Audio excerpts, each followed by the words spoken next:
பூலோக கைலாசம்னு சிதம்பரம்ல இருக்க நடராஜர் கோவிலை ஏன் அழைக்கிறாங்க வாங்க பார்க்கலாம். மொத்தம் 40 ஏக்கரில் பிரம்மாண்டமாக தில்லை நடராஜர் கோவில் அமைஞ்சிருக்குங்க. வடக்கு கிழக்கு தெற்கு மேற்கு கோபுரம். ஒரு தூண் கெட்ட நின்று நீங்கள் 4 கோபுரத்தையும் வணங்க முடியும். அப்பர் சுந்தரர் சம்பந்தர் மாணிக்கவாசகர் 4வரும் தேவாரம் பாடிய இடம்ங்க. சுமார் 3000 ஆண்டுகளுக்கு முன்பு தென்னிந்திய கட்டிடக்கலை கொண்டு கட்டப்பட்டதுங்க. முக்கியமாக சோழ மன்னர்கள் இந்த ஆலயத்தில் பணிபுரிஞ்சிருக்காங்க. கிருஷ்ணதேவராயர் இந்த கோவிலோட ராஜகோபுரத்தை கட்டியிருக்காரு.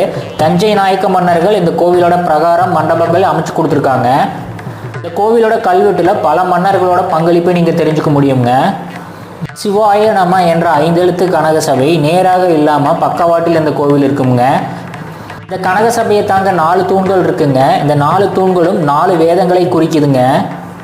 மொத்தம் 9 தீர்த்த மூலர் நடராஜர் சுயம்பு மூர்த்தி அருள்பாலிக்கிறாருங்க. இந்த கோவிலில் 4 ஆழ்வார் குறிப்பு இருக்குங்க.